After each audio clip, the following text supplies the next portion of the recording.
1,000-degree heat betrayed the Su-57. U.S. F-35s used Arctic cold to turn Russian jets into torches, a brutal stealth slaughter. It's January in the Greenland Sea, and the world here is defined not by land or water, but by the absence of heat. If you were floating in the black water tonight, the air touching your face would be 30 degrees below zero. The water itself is barely liquid, hovering at negative 1.8 degrees Celsius, salt water's freezing point. It is a place of absolute, suffocating entropy. At this latitude, the sun is a theoretical concept, a memory that won't return for weeks. There is only the polar night, a darkness so complete it feels heavy, like a physical weight pressing against the hull of a ship or the canopy of an aircraft. This is the stage.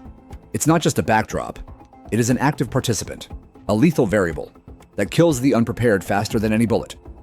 To understand why billions of dollars of high-tech aluminum and composite fiber are converging on this frozen hellscape, you have to look at a map. But you have to look at it through the eyes of a naval strategist. This is the GIUK gap: Greenland, Iceland, United Kingdom. It is the throat of the Atlantic. For the Russian Navy to threaten the American East Coast or cut the supply lines to Europe, they must pass through this choke point. For the United States, holding this line is not optional. It is the difference between containment and global war. It is the maritime equivalent of the pass at Thermopylae. Only here, the walls are made of ice, and the soldiers are moving at Mach 1.6. Tonight, the silence of this frozen corridor is being broken by the Russian aerospace forces. They are pushing a flight of Su-57 Felons into the Greenland Air Defense Identification Zone. The Su-57 is a fascinating machine, a physical manifestation of Russian military doctrine. It is violent, fast, and aggressive. If you look at it, it looks like a predator. It's flattened, wide, capable of maneuvers that defy aerodynamics. But if you look closer with the forensic eye of an engineer, you see the compromises. The Russians built a fighter for a knife fight. They prioritized speed and agility, what we call kinematic performance. But in doing so, they left a fatal flaw, a vulnerability that only becomes apparent in the infrared spectrum. Look at the back of the plane. The engine nozzles are round, exposed, naked metal. Unlike American fifth-generation fighters that bury their engines deep inside the fuselage to hide the heat, the Su-57 wears its heart on its sleeve. These engines, the AL-41F1S, are churning out thousands of pounds of thrust, and in the process, they are heating up the surrounding air to 800, maybe 1200 Kelvin. In a desert war, against a hot background, maybe you get away with that. But here, in the Arctic, against a background that is 240 degrees Kelvin, that heat signature isn't just a blip, it's a lighthouse. It presents an infinite signal-to-clutter ratio against the cryospheric background.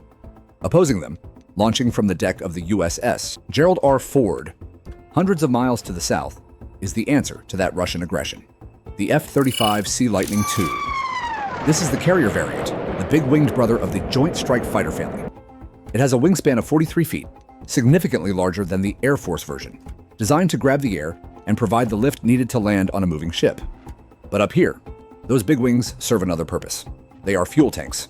The F-35C carries nearly 20,000 pounds of jet fuel internally. That's the weight of 2 African elephants in kerosene, hidden inside the wings. This internal fuel is critical because in the world of stealth, external fuel tanks are death. They reflect radar. They drag you down.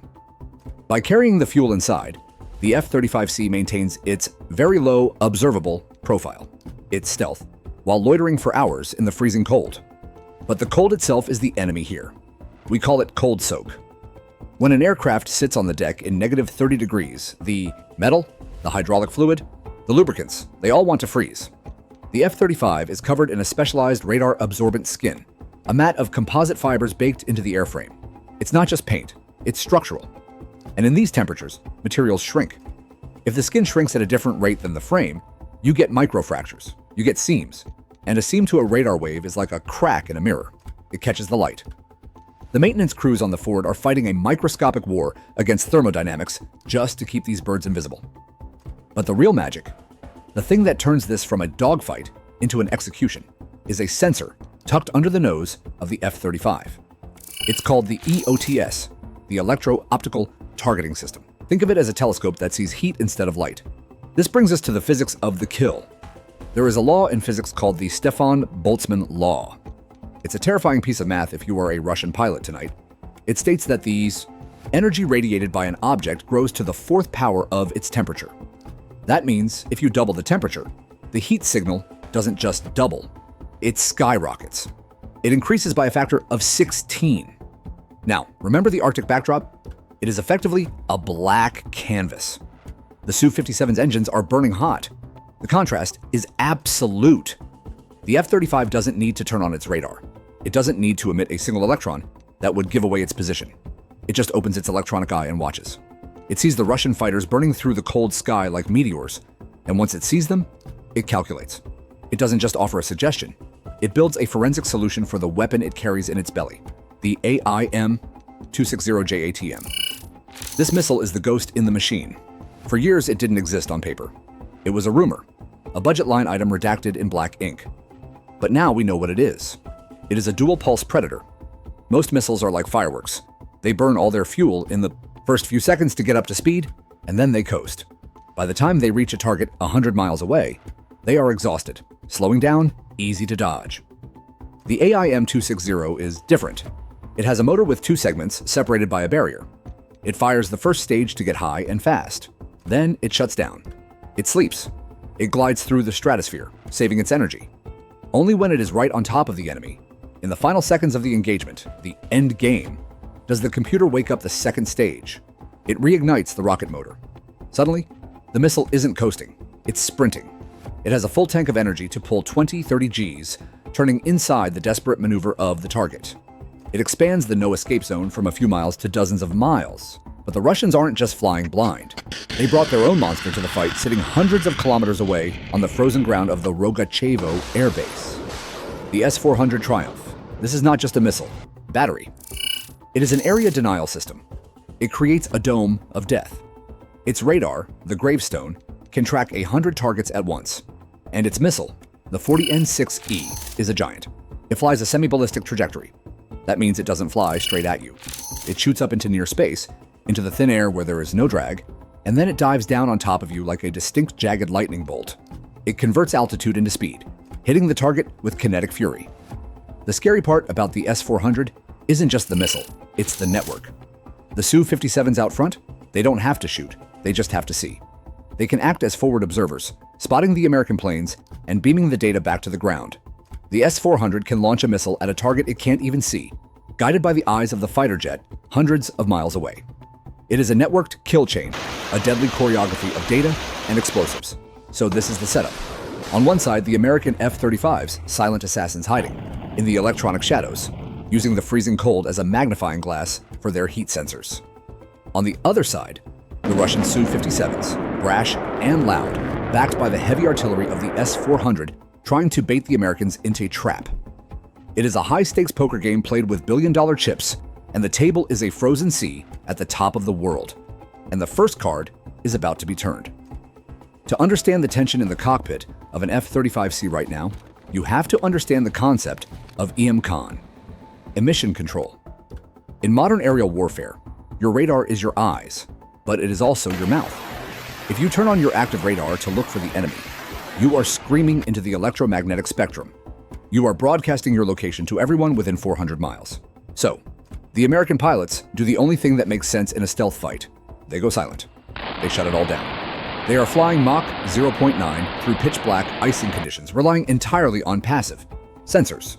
It's the tactical equivalent of walking through a dark room full of furniture and assassins, refusing to turn on your flashlight, and navigating solely by listening to the breathing of the people trying to kill you. The only thing connecting these four American pilots is a thin, invisible thread called MADL, the Multifunction Advanced Data Link. This isn't like Wi-Fi, which blasts a signal in a bubble around your router. MADL is a directional beam, a tight, focused laser of data that daisy chains from one plane to the next. It's a whisper in the ear. It allows the flight leader to share a target with his wingman without the Russians ever hearing the conversation. But even this is risky tonight. We are in the auroral zone. The northern lights are beautiful, but electromagnetically, they are a nightmare. They create scintillation, rapid fluctuations in the ionosphere that can twist and shred radio waves. The pilots are watching their data packets drop and reconnect, fighting the atmosphere just to stay in sync. And then, the silence pays off. The EOTS sensor on the lead F-35 picks up a ghost. It's not a radar blip.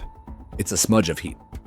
At 80 miles out, the physics of the Arctic we talked about earlier begin to dictate the timeline of death. The EOTS is staring at a patch of sky that is negative 40 degrees. Suddenly, a pixel heats up. It's the exhaust plume of a Russian S-70 Okhotnik drone, pushing ahead of the Su-57s. The drone is stealthy to radar, a flying wing design that scatters radio waves effectively. But heat? Heat is the universal traitor. The drone's engine is fighting the thick, cold air, and that thermal contrast hits the F-35's sensor like a spotlight. The American flight computer fuses this data. It doesn't just see a hotspot. It analyzes the trajectory, the speed, the thermal bloom. It triangulates. It tags the drones and the Su-57s trailing them as hostiles. The pilots haven't said a word. The radar is still off. But the firing. Solution is ready. This is the weapon separation event. HOAC ejector stroke initiation. The weapons bay doors on the belly of the F-35 snap open. For exactly 2 seconds, the stealth integrity of the aircraft is compromised. The smooth radar-absorbent underside is broken by a jagged cavity. In that split second, if a Russian radar were looking at exactly the right spot, they might see a flicker. But it's too late. The hydraulic ejectors shove the AIM-260 JATM out into the slipstream. The missile ignition is violent. We often think of missiles sliding off the rails like in the movies. In reality, the AIM-260 is a heavy piece of ordnance. When that first stage solid rocket motor lights, it's a controlled explosion. The missile doesn't fly straight at the Russian planes. It lofts. It climbs almost immediately, shooting up into the stratosphere, trading air density for range. It wants to get high where the air is thin, where it can glide at hypersonic speeds without drag sucking away its energy. Crucially, the Russian pilots still don't know they are under attack. This is the terror of modern, beyond visual range combat. In the old days, your radar warning receiver would scream at you because the enemy's radar was locked on. But the F-35 never turned its radar on. The missile was launched on a passive thermal track. The AIM-260 itself is silent, its own active radar seeker dormant, sleeping until the final few seconds. The Russian Su-57 pilots are flying comfortably, watching their own scopes, completely unaware that 4 hypersonic javelins are arcing over their heads, falling toward them from the edge of space. But the Russians are not amateurs. The Su-57 has a trick of its own, something called Byelka, its radar suite. It includes L-band arrays in the wings. L-band is a low-frequency radar, typically used for weather or long-range search. It's terrible for targeting. It can't guide a missile. But it is excellent at spotting the physical presence of a stealth fighter. It sees the F-35 not as a target, but as a disturbance in the air. The Russian lead pilot sees a fuzzy, indeterminate blob on his scope. He can't shoot it, but he knows something is there. He makes a call that changes the geometry of the battle. He data links the bearing of that fuzzy blob to the ground. 300 miles away, at the Rogachevo Air Base, the S-400 battery wakes up. The commander there doesn't need to see the F-35s with his own ground radar. He trusts the data coming from the Su-57. He initiates a bearing-only launch. The S-400 fires the 40N-6E. If the AIM-260 is a javelin, the 40N-6E is a telephone pole packed with high explosives. It is a massive 2-stage interceptor designed to kill AWACS and bombers. It roars off the snowy concrete, lighting up the polar night for miles. It, too, climbs for the stratosphere. Now the sky is filled with missiles crossing paths in the upper atmosphere, like trains passing in the night, silent and deadly, meters, fully aware of the scale of the volley. Back in the air, the timeline collapses. The AIM-260s are now plunging down from their apex.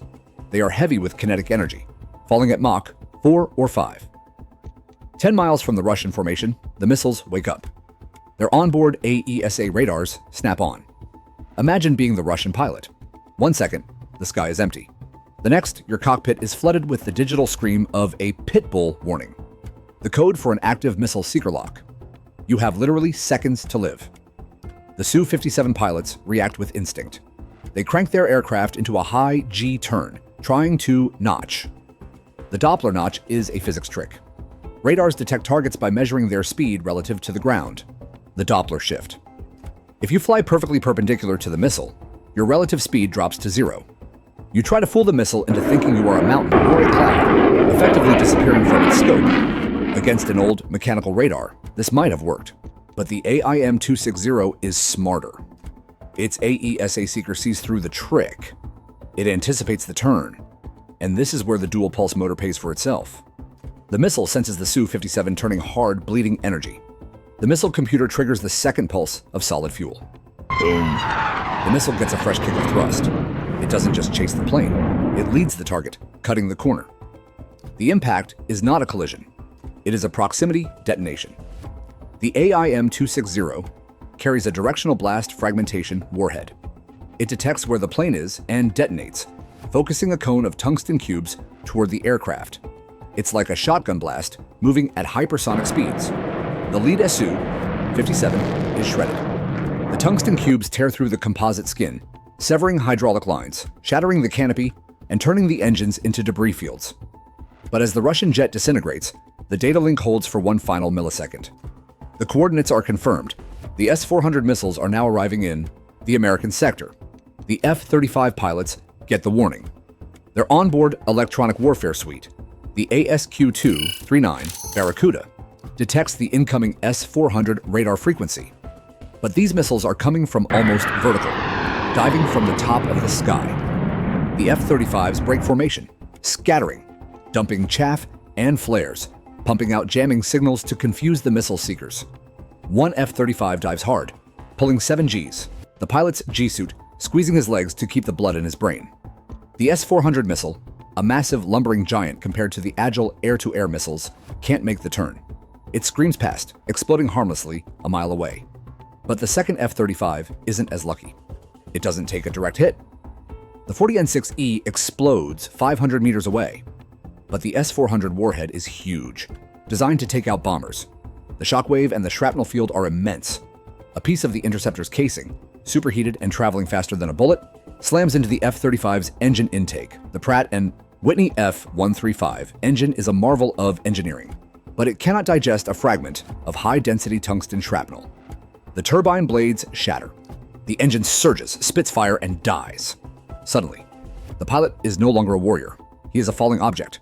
The cockpit goes red with warnings, hydraulics failing, electrical systems dropping offline. He is falling into the Greenland Sea. He pulls the ejection handle. The canopy blows. The rocket under his seat fires, kicking him out of the dying aircraft into the airstream. And this is where the war ends and the survival story begins. Because the moment his parachute opens, the enemy is no longer the Russian military. The enemy is the heat death of the universe. He is descending into water that is cold enough to kill a human in minutes. The splashdown is brutal. The transition from the high-tech womb of the cockpit to the freezing slush of the ocean is instant shock. The pilot's suit, the CWU-106/P, is the only thing separating him from immediate cardiac arrest. It's a watertight seal, but the cold is insidious. It presses against the fabric. The pilot has to cut away his parachute before it drags him under. He has to inflate his raft. His hands are already going numb. The dexterity required to manipulate a zipper or a flare gun is vanishing by the second. As he bobs there, alone, in the total darkness of the polar night, with the wreckage of fifth-generation fighters sinking beneath him, the billion-dollar radar duel is replaced by a primal biological clock ticking down. He has maybe 2 hours before the cold wins. The silence returns to the Greenland Sea, deeper and heavier than before.